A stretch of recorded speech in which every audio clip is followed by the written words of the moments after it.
All right, cool. We're recording. So, all right, come in, sit down.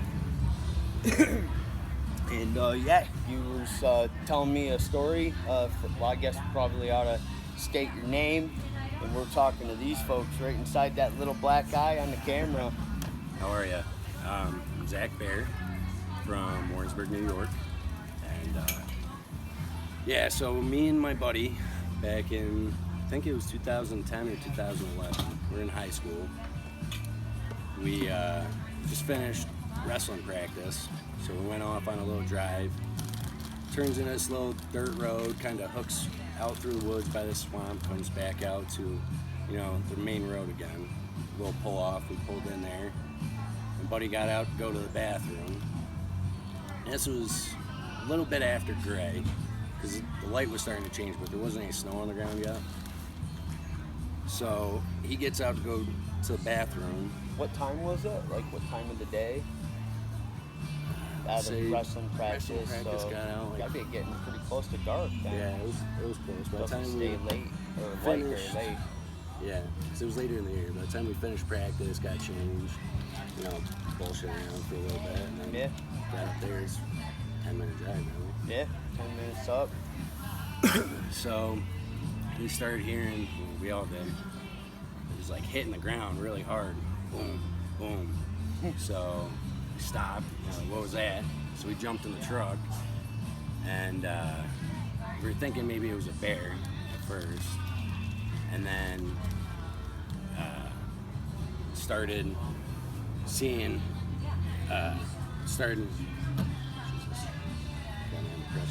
Well, I know it is tough when you're under the camera, but yeah. I remember you said that you heard the stomping, and then you had rocks thrown, you had screeching. The screech didn't come really till after, but we started hearing it like huffing. That's right, the huffing. And then it was hitting the ground. We got back in the truck and we're like, what the hell was that? So we turned on the truck and let out like this wicked loud shriek. It was like a pterodactyl. Pterodactyls. That's the only thing I could really make it seem like it sounded like, because it was so high pitched. It's very similar to a lot of encounters. And I mean, I've hunted my whole life. Mm-hmm. My Uncle Bill and my dad and stuff, and I've heard bears hooting, hitting the ground. Let out that little shriek, but it wasn't like that, because it was like a way different pitch.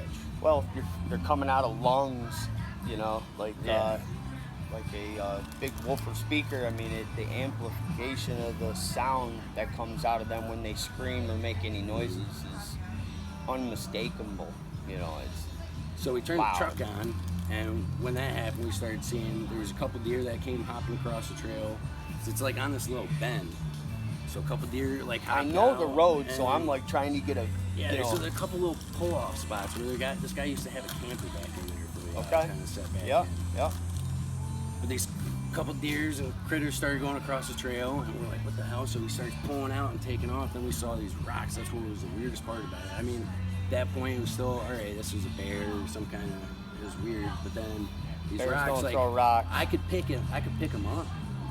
And I'm not like a small guy, but I could pick it up. But I couldn't chuck it out the woods, had it hard enough to hit the trail, and then come back over the other side. And there's like 3 or 4 of them as we're, taking off. So 3 or 4 and we didn't rocks. ever go back up there. So I'm wondering if there was more than one. How did those rocks so explain when the first rock came out?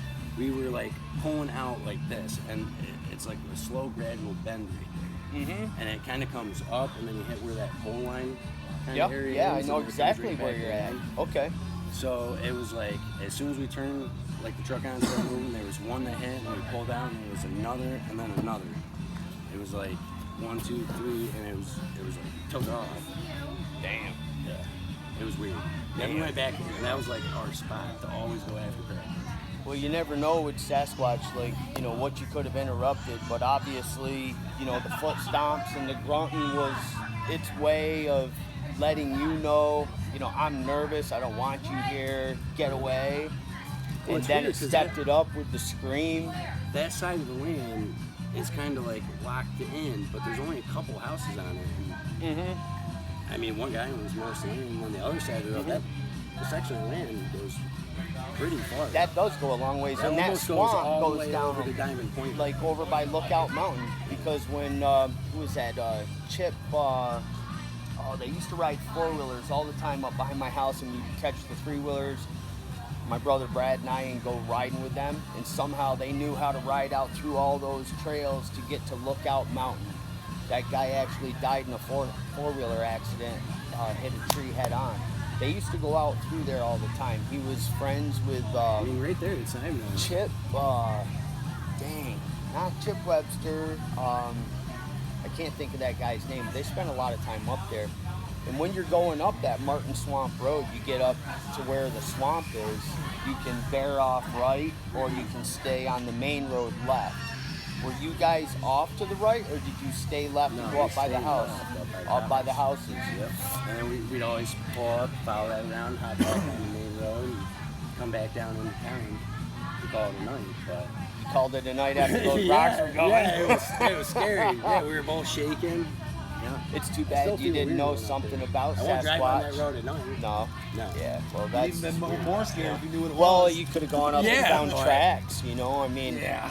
Yeah. Well, you know, I can tell you. During daylight with a I'm telling you rifle. that. The thing is, It makes me second guess hunting up in Stony Creek sometimes. Yeah.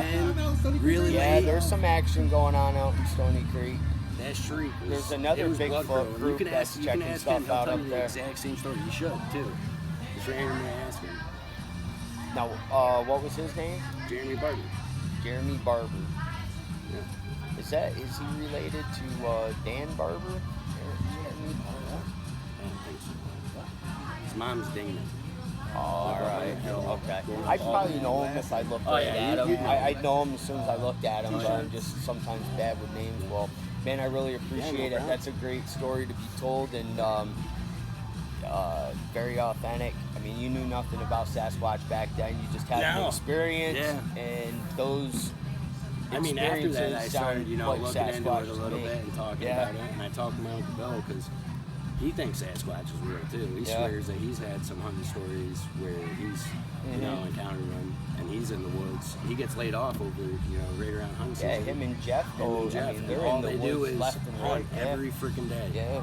So he's got some crazy stories too. Yeah, I think a lot of hunters that, you know, when they start looking into Sasquatch, they start thinking back into all those times. Yeah, little weird things. And then it starts adding up. Could have been, you know. I was up behind Baker's Sawmill hunting all by myself one day. Had rained really hard the day before. Let up finally the following day, and it was, you know, there was snow on the ground, but you know, it was warm, so there was a low fog. And I was in some really heavy hemlock. I mean, dark. It was very creepy looking in there. And I remember walking into a wall of stench that smelled different than a rotten flesh or like a rotten bag of garbage. It was different than that. And at that time, I literally just stood there and I just was like, what could possibly stink that bad around here? And never ever thought anything about Sasquatch until I've gotten involved with it. And I think back to that and I'm like, oh my God. So it's said that that smell, that when they get nervous, they'll secrete it, out of their glands this very strong aroma from nervousness and stuff. And the foot stomps, the chucking rocks, the grunting, the screaming, the guttural growls. They're up there, man. I casted a track last fall. I have it at my house. Where'd you get that? About 13.5 inches, right up in the Brant Lake region, up near Lily Pond, where that Tom Mezek disappeared from the hunting accident. All up in and around that area. Yeah, he was a hunting instructor. He had hunting skills. He was with his family. Him and a buddy of his, the older guys, set up on a ridge. The younger guys took the trail down away from the pond and hooked around, and they were going to do a drive. A few hours later, they get up there, drive's over, they're all to meet back at the truck, and Tom didn't show. They went through the whole process of beeping horns, firing shots, screaming and hollering, looking. They finally contacted the wives. They had to wait for like 24 hours before, you know, they put up a chopper for missing persons. They didn't find anything from it? That turned into one of the largest searches for anybody, you know, lost up here in the Adirondacks, or I think in even New York State. There was like 200-300 volunteers, and they had a helicopter. This was happened in 2015. Tongue Mountain area? No, Lily Pond, Brant Lake. So it'd be on the eastern side. Brant Lake, and we saw the choppers flying off. Yeah, Matt Simpson was the Horicon town supervisor at the time, and they would set up base camp at the Horicon Fire Department. Is it old guy? He was. He older. was 70 in his like 70, 80. It's gotta be the same, Yeah. gotta be the same story. Yeah. I remember that. Yeah. So what happened to him? Well, he basically went up on a drive, and when the drive was over, he never came out, and he had a hearing aid. He did have existing Did he health fell, They problems. determined he fell or something like They that, right? determined that he must have fell down a mine or wandered off into the woods and was taken. You never found him? The FBI showed up, never found his gun. He had a two-way radio, so he never called in. They never found the radio, never found the gun. They never found any of his remains to the date, and they do periodic searches still up in the area. I've run in. This is my research area. One of them. This is research area 2. I found the bump lines where they set up bump lines and did a grid search, set up, search another area, search another area. So That's it's crazy. all documented, taken care of. Yeah, So you missing- can read the article in Reddit has an article, the Post Star, and there was some other guy down in Saratoga that went missing like within days or weeks of that, around the same age, and he went missing down in Saratoga. But listen, It's man, crazy how you much do all that. appreciated. Yeah, no, I've been telling people that story for years, really. Yeah. Honestly, ever since it really happened. Well, now quite a few And here I am. people. now. I quite a said few you guys people thought you are guys gonna were hear just it now. bullshitting over there about Yeah. it, and I tell you, you got a whole camera set up and everything. Yeah. No, very much appreciated, Yeah, no man. problem. It's good to tell the stories. It's good for people to hear the stories. A lot of afraid people to go just out. think it's all a bunch of bull crap. It was just weird. I mean, Yeah. I'm nervous in the woods sometimes. It doesn't stop me from going. Well, I can tell you that it's. I can tell I mean, you still that got a it's- gun. I mean, when you Yeah. go hunting. Whatever you do, I'll just give you a couple pointers. All right.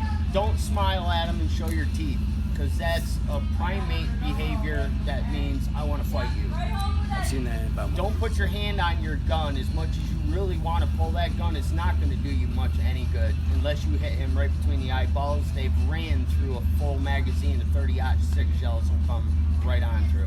Really? Yeah, really. I mean, you're talking about an 800 to 1,000 pound primate. So it's able to take 8 rounds of 45 then. They seem to get very antsy when guys Well, I mean, that even tell a man, stories. you know, a big man about can grabbing run their through gun. getting a shot. Huh? Even a full-grown man can run through a shot. You know, it's been said that they hits. have been Yeah. killed. You know, I mean, there's old pictures from back when they had musket guns. There was a guy that these 2 old fellers got the head of an albino. But, you know, so many people are in disbelief. I mean, I don't know what it's going to take for science community to accept the species short of a full body laying on the That's what table. they need. No, that's what Yeah. they need. That's what's expected. Yeah. That's where it all comes down to. Yeah. Even when they find new all animals there. in the Amazon and stuff, Yep. they want the same thing. Yep. You know? Read it so we can look at it. Yep. Check it out. Do some DNA tests. All right, man. Much appreciated, buddy. Thanks. I'm going to shut this off here. Good thing you got a Here, I'll haircut. finish this off. I was looking Yeah, right? All right, so this is Sasquatch Wizard Adirondacks. There you have it. Another Sasquatch encounter. Another story told. You guys have a nice day.